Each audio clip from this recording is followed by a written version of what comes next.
आजकल हम लोग अपने आप को आधुनिक मानव बोलते हैं, जिसके पास अपार संसाधन और ऐसी ऐसी तकनीकें हैं जिसकी सहायता से जब भी वो चाहे प्रकृति को नियंत्रित कर सकता है। ऐसा उसके अंदर भ्रम आ चुका है। हकीकत ये है, जब प्रकृति में कोरोना जैसी महामारी आई थी तो इसी आधुनिक मानव ने उस कोरोना महामारी के सामने घुटने टेक दिए थे। हम इसी झूठे भ्रम में जी रहे हैं और हम वास्तविकता को स्वीकारने को तैयार ही नहीं। वास्तविकता यह है कि कोरोना हमारे सामने सबसे बड़ी समस्या है। जब वो आया तब तो समस्या थी ही थी। कोरोना के जाने के बाद जो उसके दुष्परिणाम आ रहे हैं, ये चिंता का विषय है। जैसा कि आपने वीडियोस में देखा शुरू में कि अच्छे खासे स्वस्थ व्यक्ति जो कोई चल रहा है, कोई बैठा है और अचानक से साइलेंट हार्ट अटैक आता है और ऑन द स्पॉट उन लोगों की मृत्यु हो रही है, जैसा कि शुरू में वीडियोस में दिखाया गया है। तो ये बहुत चिंता का विषय है। और ये नहीं कह रहा हूं कि हार्ट अटैक आने के कारण केवल एक ही है, इसके पीछे कई कारण हैं। लेकिन जो रिसेंटली ये प्रवृत्ति आई है, इस प्रवृत्ति के पीछे सभी को समझेंगे तो अंत में निर्णय यह निकलेगा कि इसमें सामूहिक गलती निकलेगी, कलेक्टिव एरर निकालना है इसमें, और कलेक्टिव रिस्पॉन्सिबिलिटी भी लेनी पड़ेगी। किसी एक को गलत ठहराना मेरे हिसाब से यह गलत नजरिया होगा। हमें पूरी बातों को समझना होगा कि ये साइलेंट हार्ट अटैक आखिरकार क्यों आ रहे हैं। इसके पीछे का कारण ये समझा है कि जिन जिन लोगों को कोविड का वैक्सीनेशन हुआ था उन सबको साइलेंट हार्ट अटैक नहीं आ रहे हैं। इसमें दो लोग देखे गए हैं। पहला, जिन्होंने बूस्टर लिया है उनमें थोड़ी सी प्रॉब्लम दिखी। दूसरा, वो लोग जिनको पहले से ही किसी प्रकार से हृदय की समस्या थी, वो इससे ज्यादा तकलीफ में दिख रहे हैं। हृदय की समस्या का मतलब जो सीवीडी से पहले से ही प्रभावित हैं या प्रताड़ित हैं। अब उसमें भी कई प्रकार की दिल की समस्याएं हैं, दिल की बीमारियां हैं। अब इतना तकनीक में जाने की जरूरत नहीं है।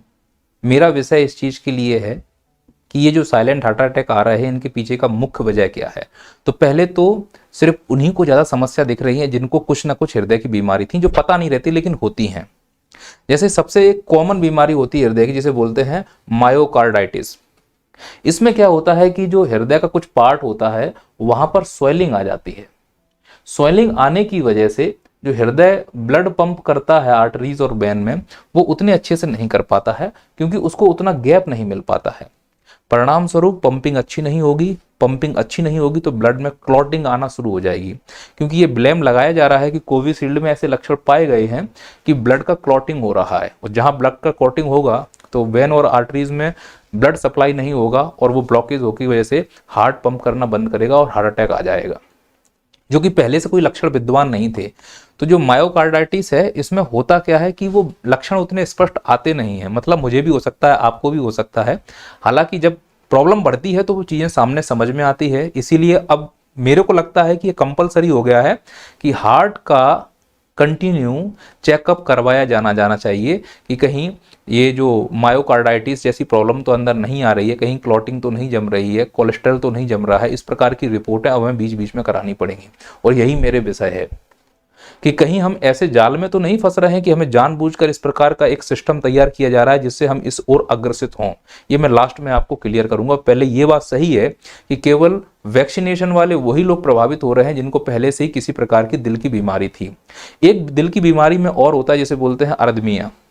हार्ट अरिथमिया का मतलब होता है जो लब डब करता है ना हमारा हार्ट, धक धक धक धक, वो उसका रिदम टूट जाता है। जब रिदम टूटेगा तो पंपिंग सिस्टम बिगड़ेगा, और पंपिंग सिस्टम बिगड़ेगा तो ब्लड का जो सर्कुलेशन है वो ऊपर नीचे होने की वजह से शायद हार्ट अटैक आ जाए। तो जिन लोगों को पहले से अरिथमिया या फिर मायोकार्डाइटिस जैसी बीमारियां थी, स्वाभाविक है वो लोग ज्यादा प्रभावित हो रहे हैं इस प्रकार के वैक्सीनेशन से, और जिन्होंने बूस्टर डोज लिया है उससे।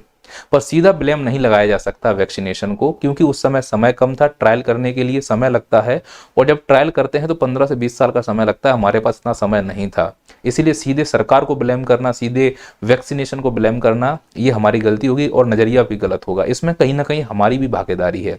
भागीदारी ऐसे है, समझिए अब कि अब फिर से कोविड-19 हमारे दरवाजे पे आ चुका है। अब मुझे बताइए कितने न्यूज़ में ये चीज़ें दिखाई जा रही हैं कि तैयारी कितनी हो रही है, और जैसे ही वो अचानक से बढ़ेगा तो ये क्या करेंगे, फिर से इकोनॉमी यानी कि शटडाउन करना, लॉकडाउन करना शुरू कर देंगे पूरे देश को। फिर से रेल बंद हो जाएंगी, फिर से गाड़ी बंद हो जाएंगी।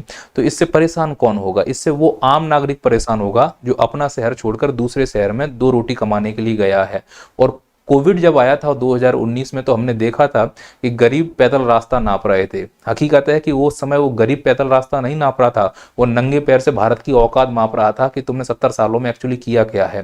क्या भारत इतना भी नहीं कर पाया है कि उन गरीबों के लिए ऐसी व्यवस्था कर पाता कि कोरोना जैसी व्यवस्थाएं अगर आ जाती, बीमारियां आ जाती, तो कम से कम वो जहां रह रहे हैं वहीं पर खाने पीने की व्यवस्था हो पाती, रहने के लिए घर मिल पाता। ऐसी क्या व्यवस्था है कि उन्होंने अपना घर छोड़कर दूसरों के यहाँ जाना पड़ा। तो हमें सोचने की जरूरत है कि कहीं वो दोबारा से मंजर हमको देखने को ना मिले। शमशान घाट कम पड़ गए थे, ऑक्सीजन प्लांट में ऑक्सीजन बनना बंद हो गया था, हॉस्पिटल में ऑक्सीजन नहीं पहुंच पाई थी। इस चीज से नकारा नहीं जा सकता। अब फिर से कोविड आ रहा है, हम कितने तैयार हैं? पर हम तैयार कहां पर हैं? रैलियों को करने में, मंदिर मस्जिदों के उद्घाटन करने में। कोई भी न्यूज़पेपर ये नहीं दिखाएगा। हाँ, क्या दिखाएंगे कि बॉलीवुड में क्या हो रहा है, यूट्यूबर्स क्या कर रहे हैं, नेता क्या कर रहे हैं, और धर्मगुरु आपस में कैसे लड़ाए जा सकते हैं, इस पर काम चल रहा है। और जैसे ही कोविड आएगा फिर से हमारी वही स्थिति होने वाली है। ये हकीकत है। चूंकि हम लोग आधुनिक मानव हैं, हकीकत से हमारा कोई लेना देना नहीं है। हम तो सिंड्रोमा कॉन्सेप्ट पे काम करते हैं। एक किरदार है सिंड्रोमा, उसके हाथ में चप्पल है और उसे कांटों के रास्ते पे चल के जाना है। वो चप्पल तभी पहनता है जब उसको कांटा चुभता है। जब मालूम है कि रास्ता कांटे का है तो चप्पल पहन के क्यों नहीं रख रहे हो? अब जब मालूम है कि आधुनिक युग में कोरोना जैसी बीमारी आएंगी तो पूरा इंफ्रास्ट्रक्चर पर जोर क्यों नहीं दिया जा रहा है? फिर से ऑक्सीजन प्लांट बनाना बंद क्यों कर दिया गया? अब कब बनना शुरू होगा? जब कोरोना आ जाएगा, फिर अखबारों में दिखेगा कि जो काम अधूरा छूटा था ऑक्सीजन प्लांट का, उसका उद्घाटन नेताजी ने फिर से किया। अरे आप इस चीज को समझने को तैयार नहीं है कि हम लोग झूठा दंभ भर रहे हैं कि हम आधुनिक मानव हैं, तकनीक से लैस हैं। एक्चुअली जो तकनीक से लैस हैं वो तो बच जाएंगे, और जिनका संपर्क नहीं है तकनीक से वो कहां जाएंगे? और जैसा कि कोविड-19 में हुआ था, उन गरीबों का क्या हाल हुआ है सबने देखा। नंगे पैर चले, हजार हजार किलोमीटर पानी के लिए भी तरसे थे। तो अब हम वही कहना चाह रहे हैं कि हम कितने तैयार हैं। तो एक तो ये हो गया सरकार का पहलू कि इस रूप में हमें काम करना चाहिए। अच्छा, हमारी जो इम्यूनिटी है वो कमजोर होती जा रही है, इसीलिए इस प्रकार के नए नए वायरस हमारे ऊपर इम्पैक्ट डालते जा रहे हैं। तो ये इम्यूनिटी कमजोर क्यों हो रही है? क्योंकि हमारा जो रूटीन है, हमारे खाने पीने की जो व्यवस्था है, वो हमारा जो शेड्यूल बन चुका है, उससे हम अंदर से कमजोर होते जा रहे हैं। तो ये कहा जा सकता है कि जो प्रकृति है वो प्रकोप नहीं दिखा रही है, एक्चुअली हम कमजोर होते जा रहे हैं। और इस कमजोरी का प्रमुख कारण है कि हम अपने अंदर कुछ भी अनाप शनाप डाल रहे हैं। कैसे समझना इस चीज के लिए? आप इस उदाहरण से समझिए। ये गाड़ी जो आपको दिख रही है, अगर आप यहाँ देख पा रहे होगे तो यहाँ डीजल लिखा हुआ है। अब तुम मुझे एक बात बताओ, आप मोटरसाइकिल या कार लेते हो तो जब उसमें डीजल डलवाने जाते हो, पेट्रोल डलवाने जाते हो, मोटरसाइकिल में भी जाओगे तो पेट्रोल पंप वाले से पूछते हो, वो तुमसे पूछेगा भैया डीजल की पेट्रोल। तो जब तुम गाड़ी जिसका कोई वैल्यू नहीं है, जिसमें कोई जान नहीं है, उसमें जब डीजल की गाड़ी में डीजल डालते हो, पेट्रोल की गाड़ी में पेट्रोल डालते हो, इतना ध्यान रखते हो कि अगर डीजल की गाड़ी में पेट्रोल चला गया तो ये इंजन खराब हो जाएगा, पता नहीं इसके इंजन में कौन सा वाला अंग काम करना बंद कर दे। गाड़ी का इतना ख्याल है। हमारा शरीर जो इतने अरबों खरबों का बना हुआ है, 10 लाख की गाड़ी के लिए तुम इतना ख्याल रखते हो, अरबों खरबों के शरीर का ख्याल नहीं रख पा रहे हो। और इस मुंह में जो पाइप जा रहा है, यानी जो डीजल जा रहा है, वो कुछ भी है, मतलब डीजल चला जाए, मट्टी का तेल चला जाए, पेट्रोल चला जाए, कोई फर्क नहीं पड़ रहा है। तुमको लगता है अंदर जाके सब चीजें अच्छी हो जाएंगी। अंदर के जो कलपुर्जे हैं जिसके लिए बने हैं, अगर उसके अलावा कोई दूसरा सामान अंदर जाएगा तो वो रिएक्शन करेगा और परफॉर्मेंस अच्छा नहीं आएगा। वो हो सकता है गाड़ी बीच में दम तोड़ दे, जैसा कि शुरू में दिखाया गया वीडियो में सब तोड़ रहे हैं। तो कहीं ना कहीं हमारी गलती है, हमारी दिनचर्या की गलती है, और हम पूरी तरह से इसमें भ्रष्ट हो चुके हैं। क्योंकि आजकल जो हमको खाने को मिल रहा है वो पूरी तरह से मिलावटी सामान है। जनसंख्या बढ़ती जा रही है, संसाधन की कमी है, क्या करें भैया? जिस प्रकार से बाराती ज्यादा आ जाते हैं ना गांव में बारात में, तो सब्जी में पानी मिला दिया जाता है। ऐसे ही पूरे देश में मिलावट चल रही है, क्योंकि जनसंख्या बढ़ चुकी है, संसाधन उतने हैं नहीं है। अब संसाधन का मतलब दूध तो भैंस ही देगी, अब भैंस के लिए गांव होने चाहिए। अब जहां गांव था वहां प्लॉटिंग होकर शहर होते जा रहे हैं, तो क्या छत पर भैंस बांधोगे अब? तो ये दूध कैसे बनता जा रहा है? अब इसी प्रकार से पाउडर, डिटर्जेंट, स्टार्च मिलाकर दूध की तैयारी की जा रही है। अब यही मिलावटी जब दूध हम अपने अंदर पिएंगे तो कहीं ना कहीं वो दूसरी बीमारी के रूप में सामने आएगा। इसीलिए आपको सावधान रहने की जरूरत है कि हमें मिलावटी सामान से बचना है। आप सब्जियां लेने चले जाओ, इसमें इंजेक्शन लगाते हुए दिखाया जा रहा है।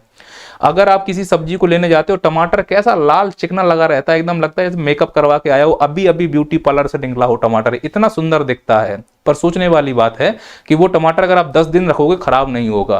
पहले टमाटरों में कीड़े पड़ते थे, पहले खीरे में कीड़े पड़ते थे, बैंगन में कीड़े पड़ते थे, अब वो कीड़े क्यों नहीं पड़ रहे हैं? अरे कीड़ों को भी मालूम है कि अगर मैंने इसको खा लिया तो मैं मर जाऊंगा, इसलिए इससे अच्छा है कि मैं इसमें ना रहूं। तो जब सब्जियों में कीड़े नहीं है तो स्पष्ट रूप से समझिए कि उसमें जीवन ही नहीं है। अगर वो तुम खाओगे तुमको मरना ही पड़ेगा, क्योंकि उत्पादन के नाम पर हमको कुछ भी चिपकाया जा रहा है।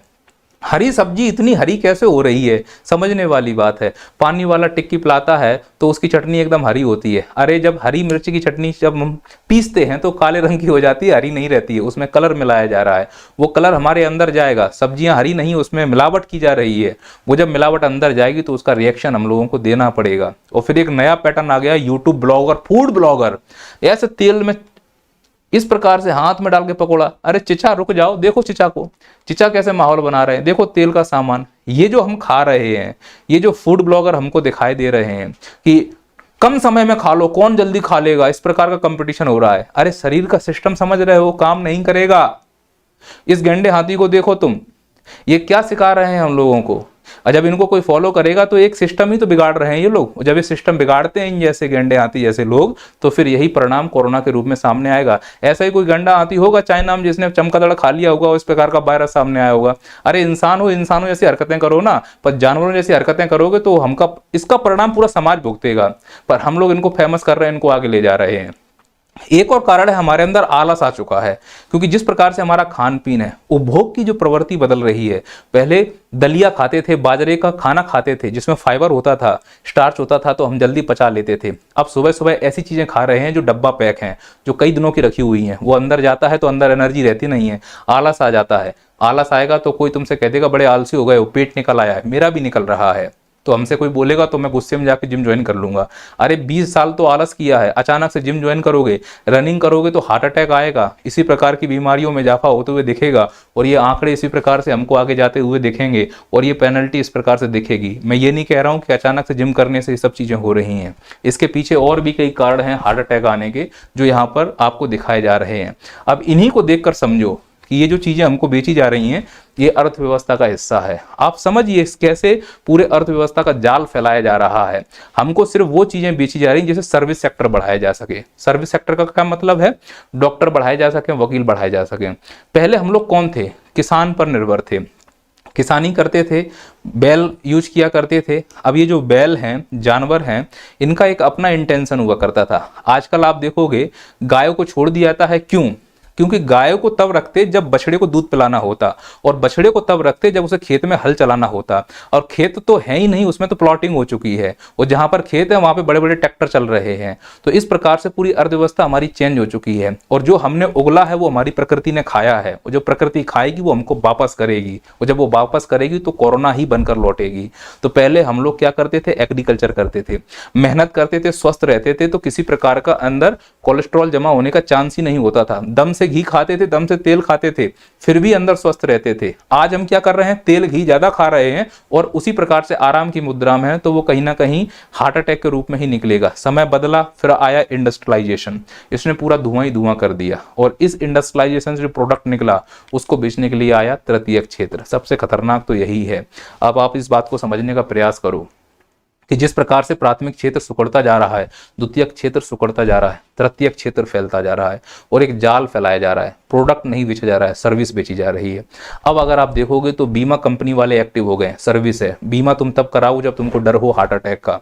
ठीक इसी प्रकार से लीगल एक्शन वाले ज्यादा एक्टिव हो गए हैं। सर्विस है, लीगल एक्शन जब करोगे जब तुम किसी कंपनी के प्रोडक्ट में मिलावट का केस करोगे। ये आप समझें कि किस प्रकार से एक जाल फैलाया जा रहा है। तो केवल सरकार को रिस्पॉन्सिबल ठहराना ठीक नहीं है, हम सब रिस्पॉन्सिबल हैं। अगर हमने मानवों की तरह व्यवहार नहीं किया तो ये मानिए कि हमारा अस्तित्व ज़्यादा लंबा है नहीं। पर यह व्यक्तिगत बात नहीं है, यह सामूहिक बात है। इसमें कई लोगों को लगेगा तू बकवास कर रहा है, कई लोगों को लगेगा तुम ठीक कह रहे हो, पर रियलिटी ये है कि मैं ठीक ही बोल रहा हूँ। क्योंकि अगर हम सब लोग नहीं सोचेंगे तो ज़्यादा लंबा चलने वाले नहीं हैं। जिस प्रकार से जनसंख्या बढ़ रही है, भविष्य में सब लोग मांसाहार करने वाले हैं, और एक मांसाहार यानी 1 किलो मांसाहार को बनाने में 10 किलो शाकाहार को खत्म करना पड़ेगा। तो ऑक्सीजन की डिमांड जो अभी अस्पतालों में है वो प्रकृति में होने लगेगी और हम ऑक्सीजन के अभाव में मरने वाले हैं। एक मूवी बनाई गई थी जिसमें ऑक्सीजन की कमी है, वो मूवियाँ मुझे अब सही होती हुई दिख रही हैं। इसीलिए वास्तविकता को पहचानो, तार्किक बनो, चीज़ों को जवाब दो। कोई भी डब्बा पैक सामान ले रहे हो, हमें ये सोचना चाहिए कि हमें आवश्यकता है कि केवल फैशन में उसका यूज कर रहे हैं। कुछ चीज़ों की एक्चुअली हमें आवश्यकता नहीं है, केवल फैशन के चक्कर में जबरन प्रयोग किया जा रहा है।